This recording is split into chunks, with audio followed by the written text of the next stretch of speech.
I live in a communal area with a large back garden. In a couple of days, I'm planning a camping trip, and I recently bought a new tent for it.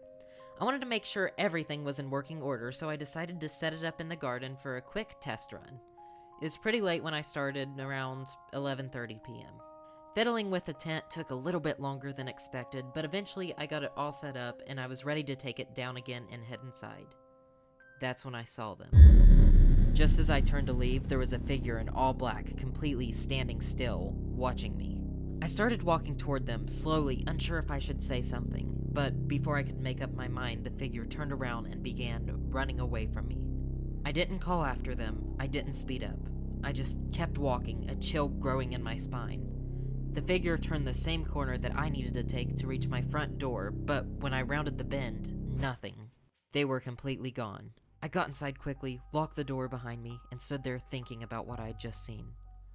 I don't know if it was someone waiting for me to fall asleep out there, to rob me, or maybe even worse. Maybe it wasn't something quite human.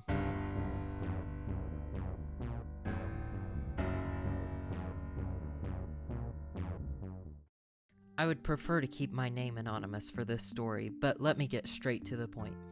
I'm from Florida, and I've always loved traveling and discovering new places. A month ago, I decided to take my first trip abroad, to Iraq. I was curious about its culture and history, and I thought it would be an adventure.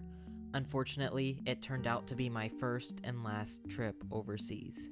When I landed in Iraq, I met a man who offered to help me find an apartment. He said he could get me a spacious, modern, fully furnished place for a reasonable price. It sounded convenient, so I agreed to rent it for $400 a month.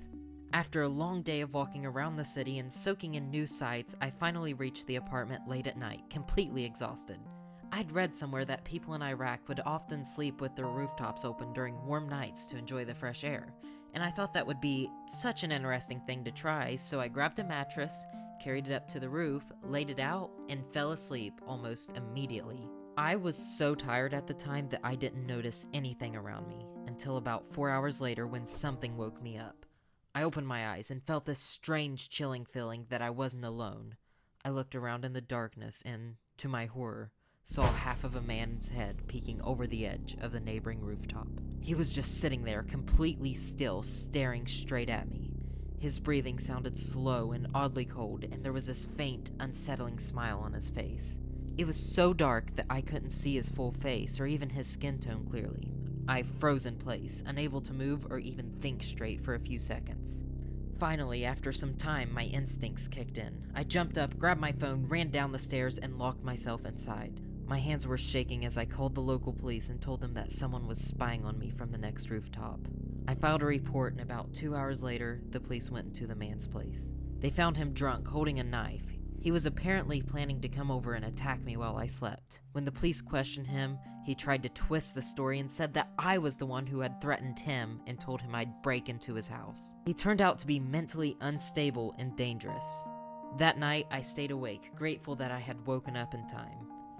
Early the next morning, I found a flight back to Florida with my family. I truly hope that I never see that man again. And to anyone reading this, please always be careful when you travel. Some adventures aren't worth the risk.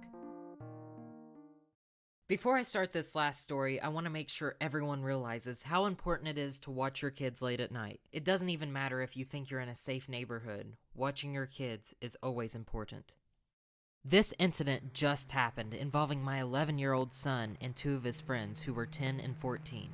They were playing at a local elementary school park near our apartment, enjoying a nice summer's evening like any kid should be able to do. It was around 9 o'clock p.m. It was still a little bit light outside, and I had just settled in when my son called me in a complete panic.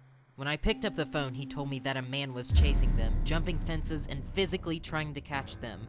The fear in his voice was unmistakable. As a parent, nothing prepares you for that kind of call. I didn't hesitate. I grabbed my keys, jumped into my SUV, and sped around the corner to where they were.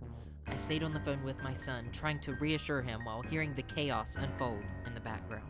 As I arrived on the school road, I saw the man actively pursuing the kids through the field.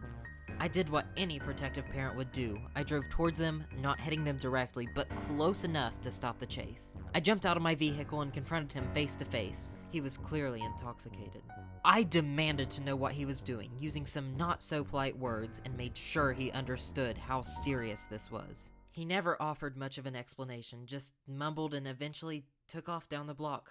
It was genuinely a life-threatening situation for these kids, and I'm grateful nothing worse happened.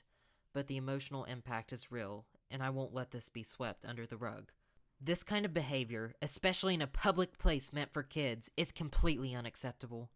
I'm incredibly proud of my kids for running and calling for help, and I'm thankful I got there on time.